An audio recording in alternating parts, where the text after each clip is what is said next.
Welcome to Kayonation Boxing. Johnny Signorelli here with Kevin Perry. We're going to talk about a lot of things that happened in 2020. We're going to break down Canelo versus Smith. Sit tight. Here we go. Let's rock. Unbelievable. You want to throw sometime? Bang. Oh,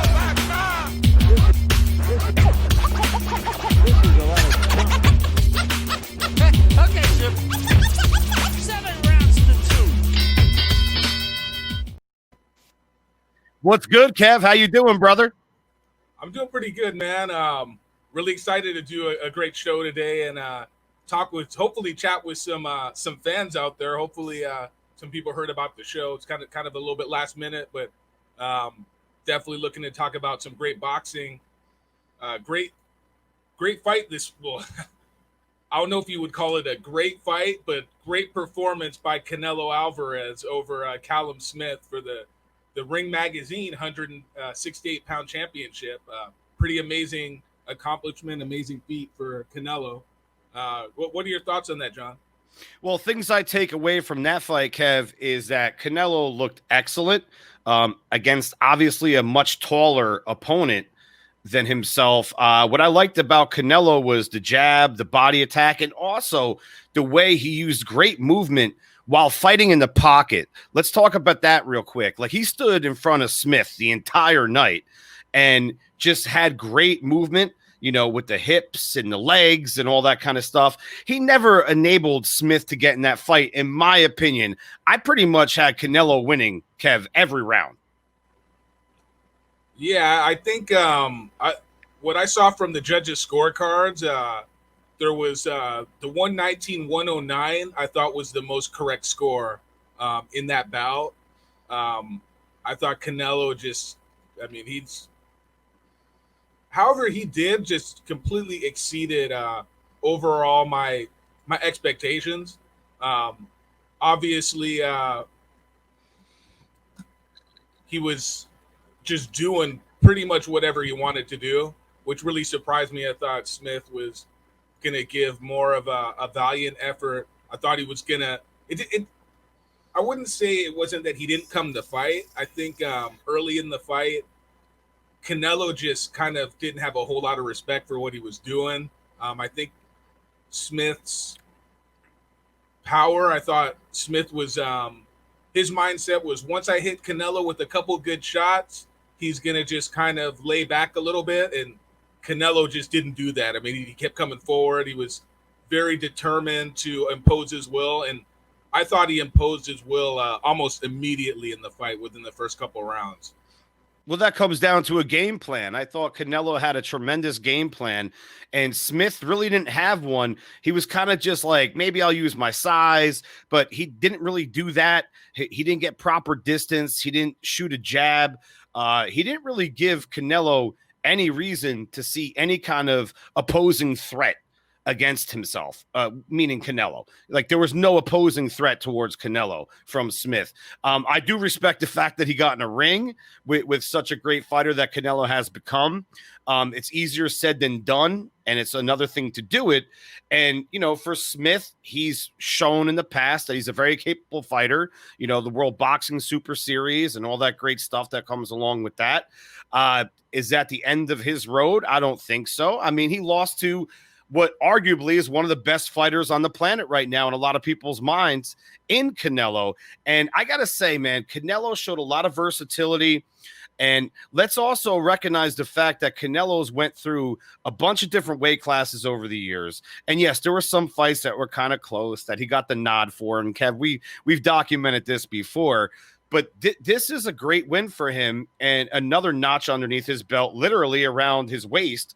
And the thing about what Canelo's been doing is showing versatility. He doesn't always fight the same way, and adapting is one of his strong suits, and game plan.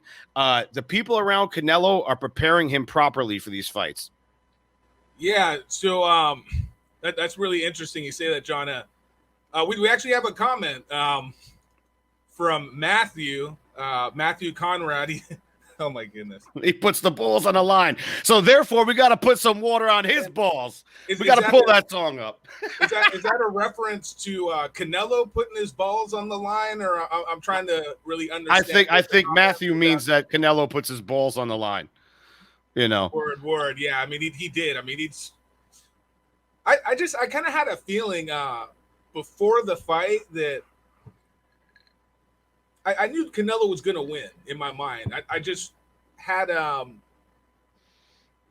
wasn't sure if he was really going to be was like a natural 168, but I don't want to be too negative here. When I saw Canelo at that weigh-in, something about him actually. So, was there VADA testing for this fight? Just to kind of pull back there, was there any drug testing for this? I mean, Canelo looked amazing. I mean, I've seen him years ago, and he just did not look that ripped and cut up, and it's a little bit interesting, I've seen Canelo look beefy before in the past, and I'm sure they did some kind of testing, whether it was USADA or VADA or whoever.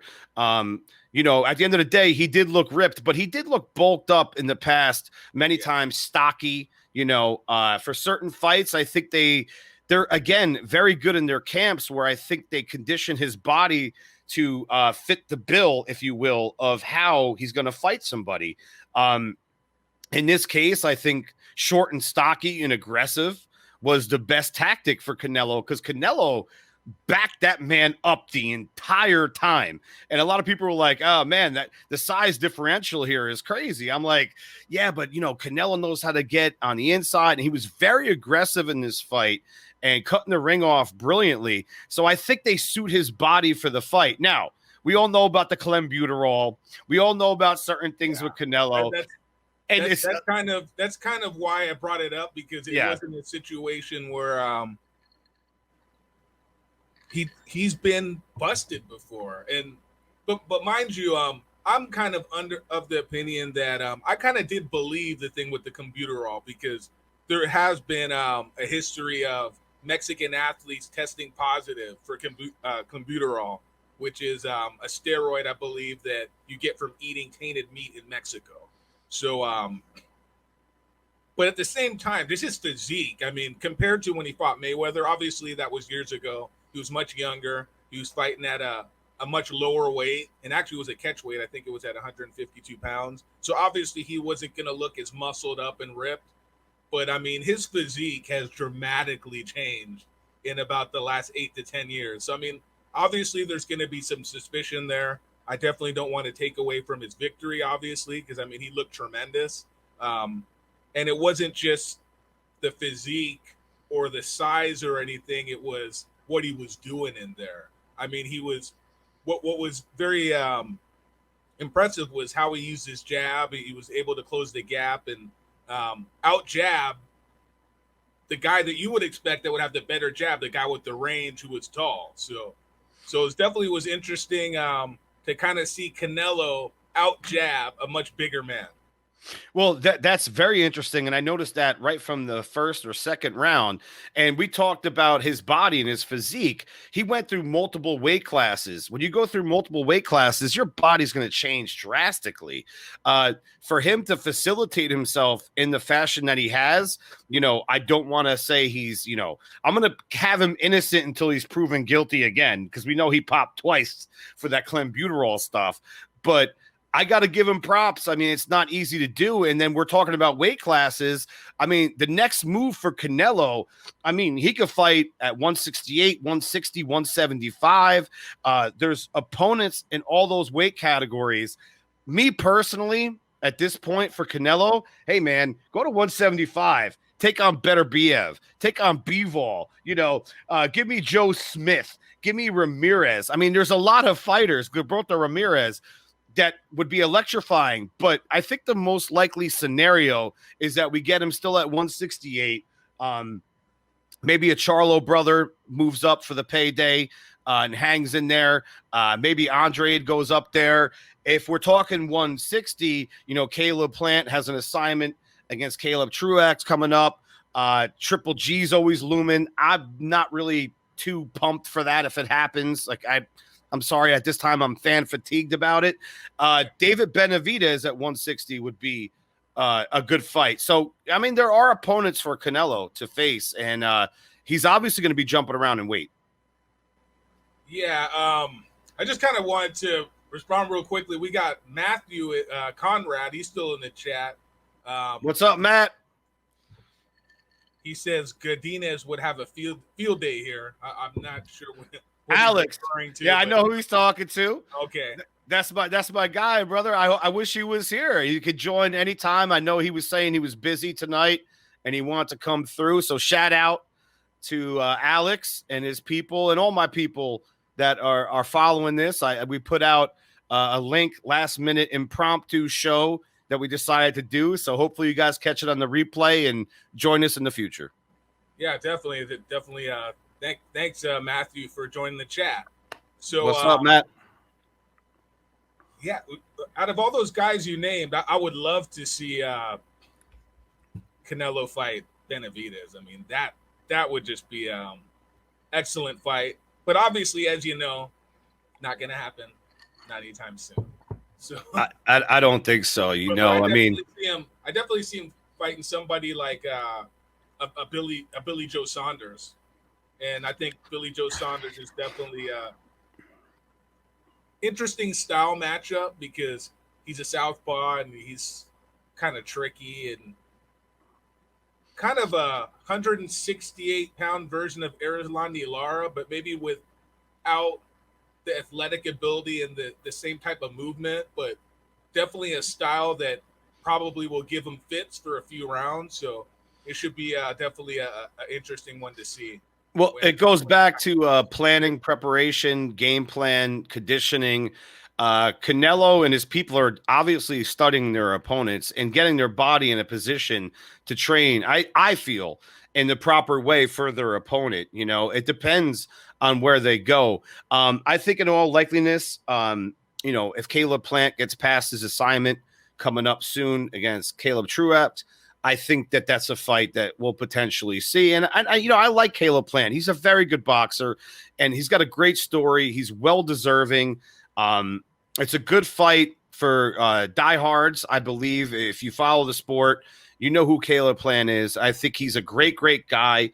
And I think it would be a great opportunity, and we'll see what happens from there. But the one as a diehard, my fantasy matchmaking in me wants the 175 Canelo to return and take on some of these monsters. Oh, Arthur Peterbiev is who you're referring to, correct? Oh, yeah. Yep. And that's, crazy for me to even throw that out there. It's a very dangerous fight, but that's why I like it. But I think Canelo is trying to dare to be great. And Kev, in this year, we saw a lot of fighters dare to be great. I mean, this COVID year was crazy for sports, for casual life, for everything. Go to a restaurant, bar, it's all fucked up. I got to throw that out there. But just imagine if you were in California, you'd be under. Oh man, right, exactly. But in this year, we got to see some great fights, and I gotta say, Kev, I want to talk about the fight of the year, in my opinion, which was Zepeda versus Baranchek. Okay. Man, yeah, I knew right away. I felt like I was watching Foreman versus Lyle. Everyone's getting dropped. Literally left and right. I think there was a total of 8 knockdowns recorded in this beast of a fight. I mean, it was just total balls to the walls. The momentum and everything swung back and forth, whether it was their hands or the rounds who won. Right there, wow. Everything you need to know right there in that shot.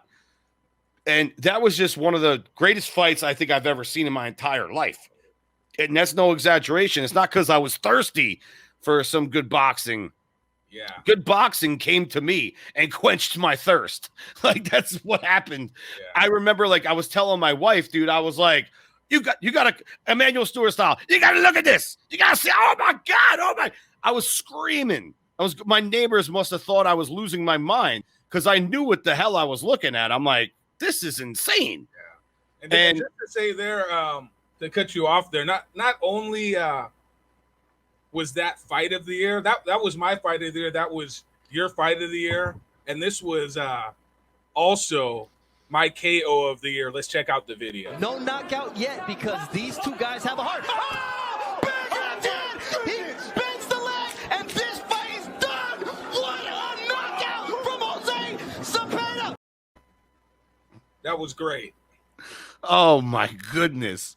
Again, I sound like Emmanuel Stewart right now. Oh my gosh. When that happened, it was so explosive. And I don't know if our listeners remember what was happening. It was so back and forth. And it almost looked like, Baranchek was coming on a little bit. Yeah. It was like and every then time one guy was kind of seemed to kind of take the play or get the edge. I mean, it was just so back and forth. It was like Castillo and Corrales, Jose Luis Castillo and Diego Corrales. The only difference, this fight was kind of compacted into about five or six rounds, and there were just so many knockdowns. It was almost like, just imagine if Chico Corrales and Jose Luis Castillo didn't have the iron chins that those guys have. That's kind of what we saw there. I mean, it was pretty amazing to watch. That was my KO of the year. What was your knockout of the year? Povetkin White. That was something stellar. I always had a lot of respect for Dylan White, and what happened there was just like, wow, that shot was so impactful, and you knew it. Like, there's certain knockouts that happen in this game, Kevin, as we know, that you just know when it happens, when you could just see exactly someone. It's coming up on the screen right now, guys. You could see someone just laying there lifeless. Now, thankfully, he got back up, and he's still full of life to this day. But man, Povetkin's KO of White was something else, especially when you consider the severity of heavyweight boxing and how hard these guys can hit, especially if they hit you clean.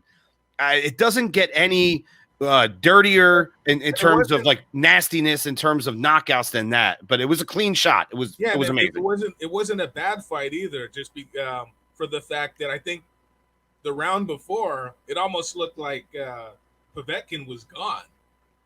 He was in dire straits, and that punch, it was actually in a way, compared to the other fight, the knockout was almost more dramatic in the sense that Povetkin wasn't really in the fight. I mean, the punch just came like out of nowhere, where he pretty much looked. I mean, White looked like he was just on his way to pretty much dominating and getting him out of there, and that's what we love about boxing. I mean, you make one little small mistake, you get a little bit overeager, and you can get caught, especially in the heavyweight division where guys are just pretty much. I mean, there's some light punchers in the heavyweight division, but pretty much any guy can knock out any fighter at any time. So, I mean, there's no doubt. You hit the nail on the head. The heavyweight division, anything can happen at any point in time, and you're absolutely right. White was, giving it to Povetkin, and Povetkin we know is kind of like on the downside, but now this kind of brings him up on the upside of things and looking much better. To throw a shot out there like that, especially against, White could punch. He's got pop. So that took a lot of balls for Povetkin to play poker there a little bit and throw in his chips and go all in. And that's exactly what happened. And that shot put him back in heavyweight conversation, in which, Kev, I want to talk to you about a little bit later, things we could look forward to in 2021. But what I want to ask you is, who do you think was the fighter of the year in 2020? Let me see. Fighter of the year. That's a pretty tough one, John. I'm a little bit on the fence, so I kind of have it. I think we talked about this a little bit earlier. I kind of have a fighter of the year A, and I have a fighter of the year B, and pretty much before actually this weekend, the guy that I had was Teofimo Lopez. Clearly, I mean, there hasn't been a whole lot of big fights this year, so he was a guy that stood out the most to me as far as having a big win against a pound for pound talent such as Lomachenko. Vasyl Lomachenko. And then this weekend, I mean, Canelo had such a dominant performance against Callum Smith that he can make a case for himself. The only reason why I'm giving it to Lopez is because Lopez was about a 3-1 underdog, and Canelo was a heavy favorite. So if you kind of balance it that way, but obviously Lopez and Lomachenko was a closer fight. Although obviously the scorecards, they had Lopez like so wide, but it was a more competitive fight, especially down the stretch. Canelo just basically he built on his lead the whole way, so he got better as the fight went on. So, who do you feel was fighter of the year? I mean, I have Lopez as a fighter of the year, and Canelo slightly behind him. I'm going to agree with Teofimo. His accomplishment against Lomachenko was excellent. Canelo, definitely right there. I'm going to have to agree with you on all accounts of what you said, especially being a superstar that Canelo is in this tough time and taking on a formidable opponent in Smith and still be willing to say that he wants to fight the best. So I got to give him props for that. And I'm going to sound a little corny right now. I think every fighter that stepped in the ring this year during this crazy year that we've had are all fighters of the year, whether they won or lost, whether they were names that we knew or we didn't know. I got to give him props, man. Boxing is not easy. Getting COVID tested is not easy. Dealing with all the stuff that they have to deal with, not having crowds and for a large part of some of these shows is not easy. Compromised pay is not easy. So I want to shout out every boxer or any athlete or any person that's working, doing their job, blue collared, out there, whether they're sitting behind a desk or whatever they're doing, construction working, whoever's out there, you're all my fighters of the year, because this has been the craziest shit show year of all time. So anyone, big up. I'm going to give you all cheers and happy holidays. Yeah, it takes, especially considering boxing it's such a mental game. And I think this whole COVID-19 thing has affected a lot of people mentally, as far as, like there's people, and I know some people, some family members and people close to me that have actually contracted it. So obviously it's something that's very serious. It's something not to be ignored. So from a health standpoint, and then also from a mental standpoint, I think a lot of these fighters have been affected. Just want to give a shout out to Matthew for being in the chat. He had to log off, but definitely want to thank him for joining us this evening. And thank you, Matt. So what else we going to be talking about? So fighter. So you had fighter of the year. Teofimo, and I think he's well deserving of it. Huge accomplishment. Like you said, he was an underdog. He was fighting the popular consensus pound for pound fighter on a lot of people's, rankings and whatnot. In Lomachenko, I want to kind of foreshadow to 2021 things I'm looking forward to. We have a lot of good potential matchups. Errol Spence versus Terrence Crawford. That would be a great matchup. I also think that Tyson Fury and Anthony Joshua would be a tremendous matchup. The biggest fight, in my opinion, in UK history. And maybe, who knows, overall in boxing. I mean, do we have an attendance? Do we have a live gate? We don't know what's going to happen from one day to the next. So I think that this year salvaged itself and put things in perspective a little bit better.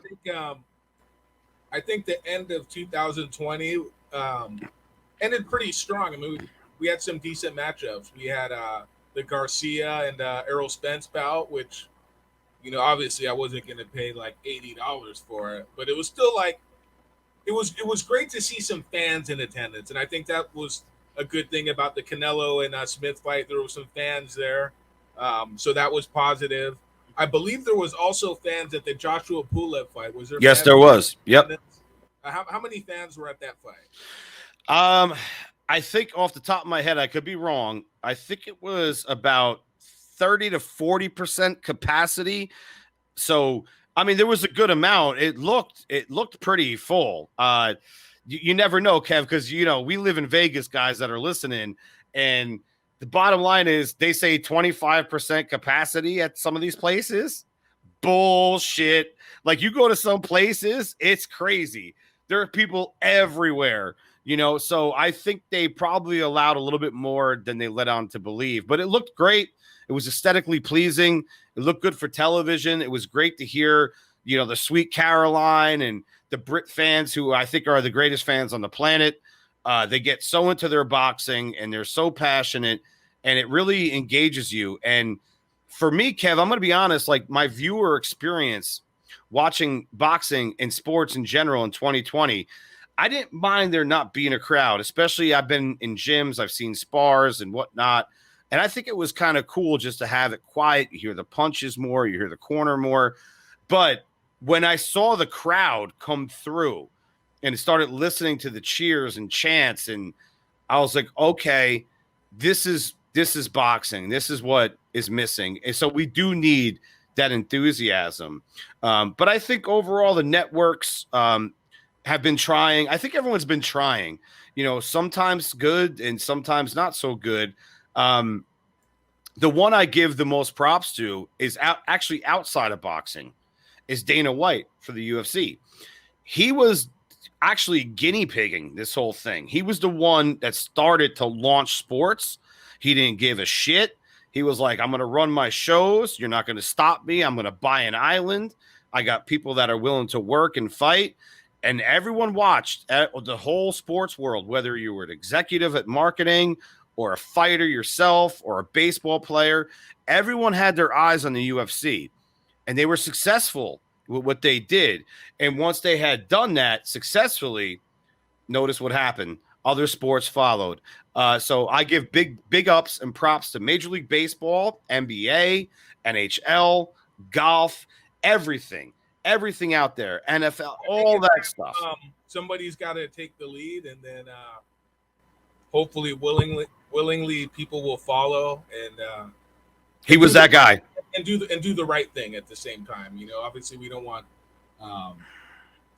people to get sick or whatnot, but obviously I think in society you got to find balance. So so hopefully over time people will kind of figure out what is the correct way to move forward.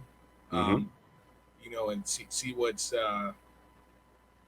best plan of action moving forward, and not just being living our lives in fear. Yes, sir. Indeed. We're out there. Kev, you work, I work. And, I'm telling everyone, encouraging everyone to wash their hands and put a mask on and all that good stuff that goes along with it. But also you have to live your life. You can't live in fear. And that's why we love boxing, Kev, because these guys, they don't live in fear. If they lived in fear, they would never put a pair of gloves on. They would never step in the ring. It just wouldn't happen. But, to close things out, we're going to have a little bit of fun. I want to talk about boxing movies. Kev, I'm going to put you on the spot. All right. What's your favorite boxing movie of all time? Favorite boxing movie? Let's see. I have a few. I mean, I love Raging Bull is one of my favorite boxing movies. Wow. I mean, Rocky, obviously. Mm-hmm. Rocky 1, Rocky 2. I was going to ask you, which one's better, 1 or 2? Because I'm a 2 fan. I love 1, but I thought 2 was fantastic. I think probably number 2. I think I agree with you there.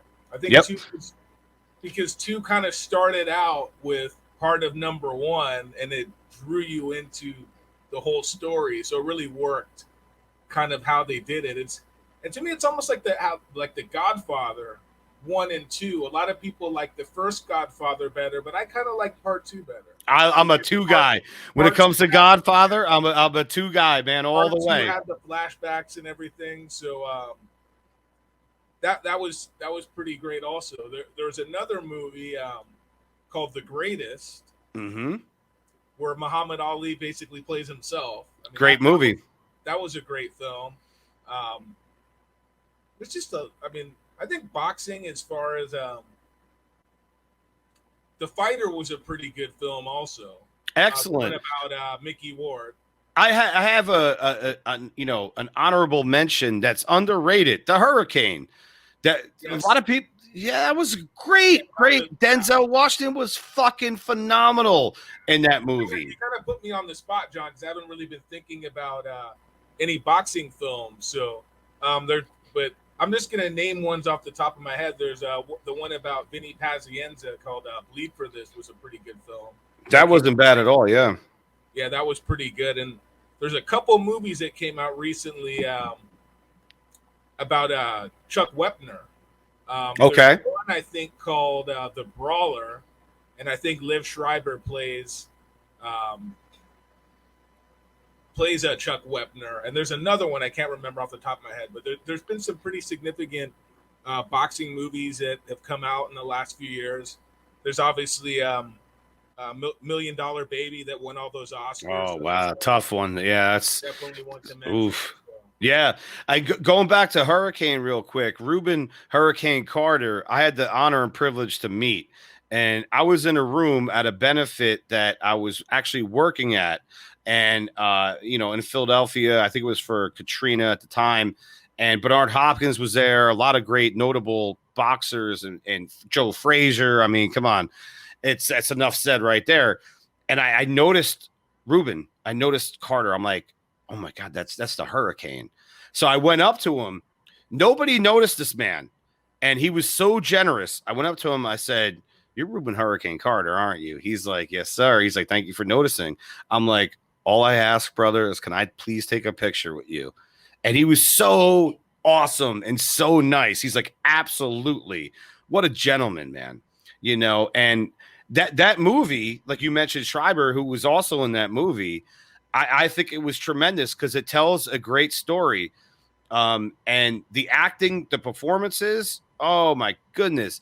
As far as other boxing movies, we mentioned Rocky 1 and 2. Those are obvious. Rocky 4 was just a great action movie with the best soundtrack ever. You mentioned Godfather 2, which is not a boxing movie, but I tell you what, it's probably one of the greatest movies ever made. Yeah. My favorite of the whole saga, and probably my favorite over Goodfellas, Casino, all that kind of stuff. But yeah, I mean, there's been plenty. The Champ was a great boxing film. There was underground ones like Gladiator. I don't know if you remember that one from way back in the day, Cuba Gooding Jr. That was a good one. There's another movie with Lou Gossett Jr. I don't know if you remember. With John Voight.